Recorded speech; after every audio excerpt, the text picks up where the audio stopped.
इस बार मिल्कीपुर में बम्पर मतदान हुआ है।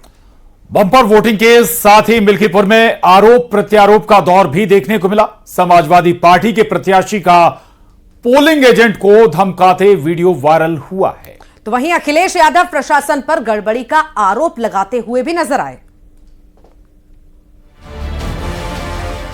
मिल्कीपुर के रण में जब नेताओं की किस्मत का फैसला करने के लिए जनता उतरी तो सियासी संग्राम और तेज हो गया। विपक्ष वोट रोकने का आरोप लगाने लगा और प्रत्याशी पोलिंग एजेंट को धमकाने लगे। घाटमपुर मतदान केंद्र पर सपा प्रत्याशी अजीत प्रसाद का बीजेपी पोलिंग एजेंट को धमकी देने का वीडियो वायरल हुआ। तुम्हें दिक्कत है, मत करो। ये पूरा अपने औकात तुम भूल गया बाटे हमारा औकात क्या हुआ। 5 सेकंड के अंदर ठीक हो जाओगे। आराम से रहो। हाथ मत लगाओ। ये लगाओ, हाथ क्यों दिखा रहे हो? ये जाए ना यार, हाथ क्यों दिखा रहे हो? एक और प्रत्याशी का ये वीडियो सामने आया तो दूसरी ओर खुद सपा अध्यक्ष प्रशासन पर आरोप लगाते नजर आए। एक फोटो शेयर करते हुए आरोप लगाया कि प्रशासन लोगों के आधार कार्ड चेक कर रहा है, जिसे एसएसपी ने निराधार बताया। ये बहुत स्पष्ट रूप से बताना चाहेंगे, पुलिस के द्वारा किसी भी बूथ पे किसी भी मतदाता का आई कार्ड चेक नहीं किया जा रहा है। एक फोटो जो मेरे संज्ञान में आई है जिसमें कहा जा रहा है कि मतदाता का आई कार्ड चेक किया जा रहा है, वह बिल्कुल गलत तथ्य लिखे हुए हैं। जिस व्यक्ति के बाद से उस फोटो में जो व्यक्ति दिखाई दे रहा है वह किसी एक प्रत्याशी का बूथ एजेंट है। और वहीं जो शिकायत मिल रही है जिसमें कहा जा रहा है कि किसी एक पर्टिकुलर राजनीतिक दल के बूथ एजेंट को वहाँ पे समस्या हो रही है, उन बूथों पर जा करके जो भी वहाँ के सभी बूथ एजेंट हैं सबका पहचान पत्र चेक करके सबसे पूछ करके कि उन्हें कोई समस्या तो नहीं है, इसी दौरान ली गई एक फोटो को भ्रामक तथ्यों के साथ दिया जाए। बीजेपी ने भी अखिलेश के आरोप पर पलटवार किया। बीजेपी नेताओं ने कहा कि जब समाजवादी पार्टी हारने लगती है तो अधिकारियों और ईवीएम को दोषी ठहराने लगती है। जब ये दल हारने लग जाते हैं तो कभी ईवीएम को दोष देंगे, कभी प्रशासन को दोष देंगे, कभी दरोगा को दोष देंगे, तो कभी सरकारों को दोष देंगे, तो कभी धर्म को दोष देंगे, तो कभी जाति को दोष देंगे। इसके अलावा इनको अपनी सेवा पे तो भरोसा रहा नहीं और सेवा के आधार पे इनको वोट भी नहीं मिलता है। तो मैं समझता हूं कि अब ये हताशा में जो आरोप प्रत्यारोप लगा रहे हैं उन्हें महसूस हो रहा है कि मैं हार रहा हूं और हारने के बाद मुझे क्या दुष्प्रचार करना है उसी की भूमिका बनाने का प्रयास कर रहे हैं। निष्पक्ष चुनाव कराने के लिए चुनाव आयोग कटिबद्ध है, हम लोग भी कटिबद्ध हैं, सरकार भी। मेरी आवाज पहुंच रही हो? और उनके आरोप निराधार हैं, वो हताशा और निराशा बोल रहे हैं।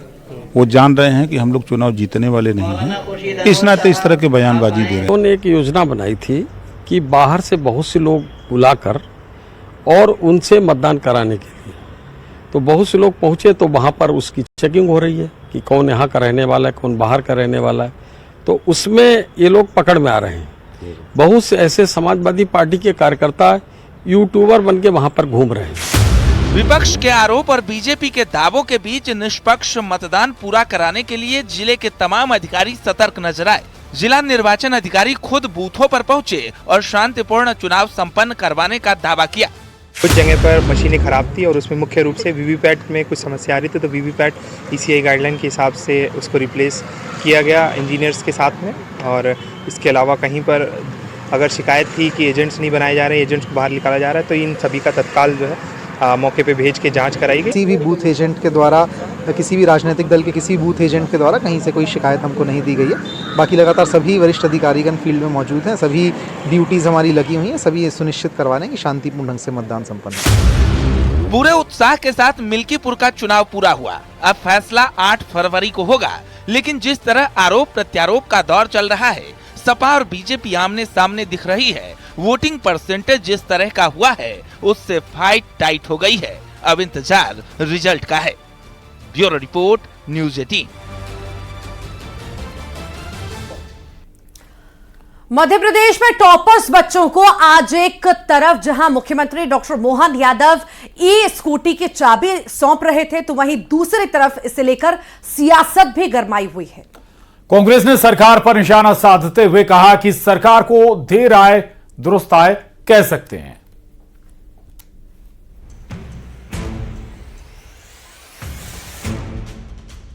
मिली स्कूटी की चाबी छात्रों की निकल पड़ी। टॉपर्स को गिफ्ट, योजना सुपरहिट। मेरिट की रफ्तार, सियासत अपार।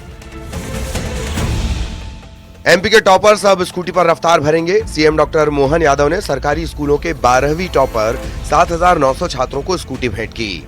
भोपाल में आयोजित कार्यक्रम के दौरान सीएम ने छात्रों को स्कूटी की चाबी सौंपी। इस दौरान सीएम ने छात्रों को नैतिकता और रोजगार देने वाला बनने की सीख भी दी। मॉरलिटी भी चाहिए, नैतिकता भी चाहिए, और नैतिकता के बलबूते पर हमारे देश ने सदैव केवल योग्यता नहीं, योग्यता से बड़ी नैतिकता भी चाहिए कि हमारे माध्यम से हम नौकरी करेंगे तो अकेले करेंगे, हम कोई अपना खुद का काम करेंगे तो कई लोगों को रोजगार दे सकते, कई लोगों को कई प्रकार से मदद कर सकते, और अपने तो स्वावलंबी भारत में ये बड़े पैमाने पर संभावना। हाल ही में सीएम ने 12वीं टॉपर्स को लैपटॉप और स्कूटी देने का ऐलान किया था और घोषणा के कुछ दिन बाद ही सीएम ने अपना वादा पूरा किया। 12वीं टॉपर्स के लिए बड़ा दिन, सरकारी स्कूलों के 7,900 छात्रों को स्कूटी, शैक्षणिक सत्र 2023-24 के टॉपर्स को स्कूटी के लिए छात्रों को मिला विकल्प। इलेक्ट्रिक स्कूटी के लिए 1,20,000 रुपए, पेट्रोल वाली स्कूटी के लिए खाते में 95,000 रुपए।